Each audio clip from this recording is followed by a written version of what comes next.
coração puro. Aleluia. Eu até anotei aqui. E um espírito inabalável. E aí o Senhor me trouxe que essa mulher era isso que ela tinha. O coração daquela mulher, ele era puro. E ela tinha um espírito inabalável.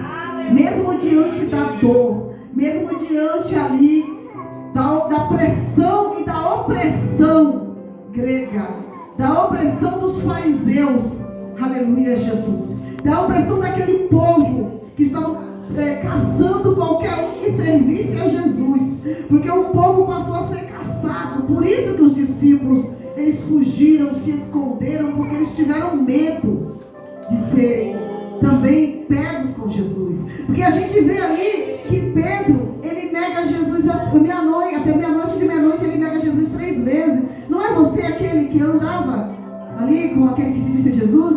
Não, eu não o conheço, não sei nem quem é. Não, eu não estou com ele, eu não sou do grupo dele.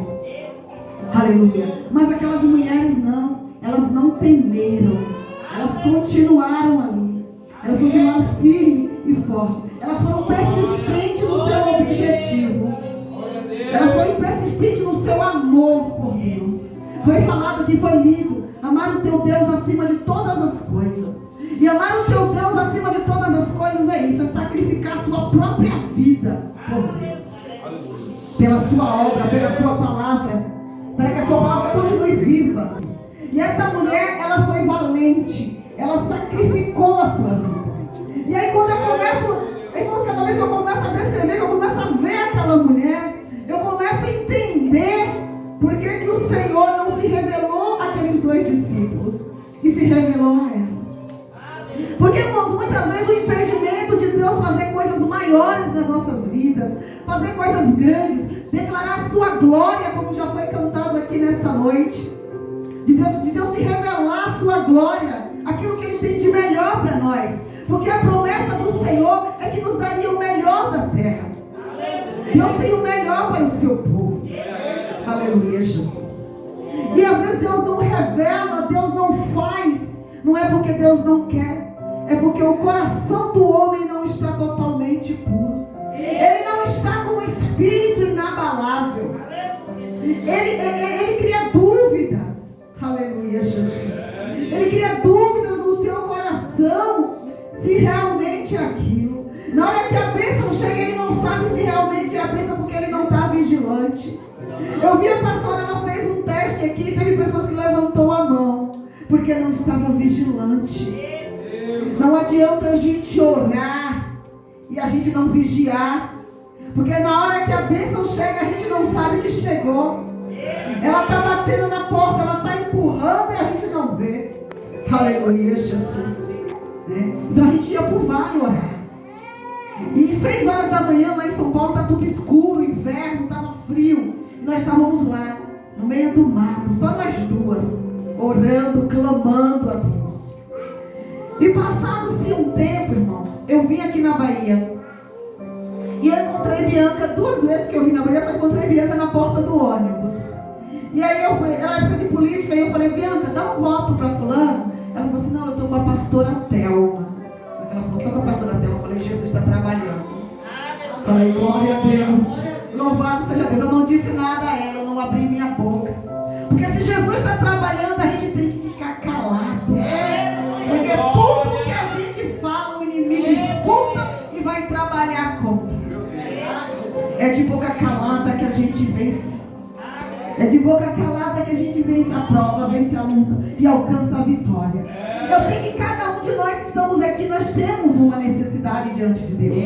A gente almeja algo do Senhor. Seja uma libertação, seja uma cura. Aleluia. Seja até uma situação financeira, não prego prosperidade. Mas nós precisamos de uma situação financeira. Quando a situação financeira bate na porta, a gente fica desequilibrado, a gente fica desesperado, as contas chegam, a gente não consegue honrar. E nós temos que honrar, porque a palavra do Senhor diz: dai a César o que é de César, dai a Deus o que é de Deus. Aleluia, Jesus. Glória a Deus. Então, irmãos, a gente tem que estar muito atento quando as coisas de Deus estiver se cumprindo, Deus estiver fazendo. Aleluia, Jesus. Eu sei, irmãos, que ela só veio falar para mim 1 ano e meio veio depois que ela tinha aceitado Jesus, que ela tinha voltado, tinha casado. Aleluia, Jesus. Mas eu estava vendo o trabalhar de Deus em silêncio. Eu nunca parei para pregar para ela, porque ela é conhecedora. Ela sabe disso. Eu nunca bati na tecla, nunca falei, porque não é de muito falar que se faz ouvir. Salomão nos ensina em Eclesiastes. Não é de muito falar que se faz ouvir. Profeta de casa não faz milagre. Não adianta eu estar batendo na tecla e muitas vezes achar que está pregando e estou acusando. Estou usando o papel Satanás, acusador, estou acusando. Não. Ela sabe. E eu sabia que o Senhor ia trazer de volta, porque o Senhor permitiu. Aleluia, Jesus. No tempo certo o Senhor vai fazer. Então a gente só tem que orar, a gente só tem que vigiar. Vigiar em todo o tempo, o Senhor vai fazer a obra. Eu não sei o que a igreja busca. Eu sei o que eu busco do Senhor. Mas a palavra do Senhor diz também que é dando que se recebe.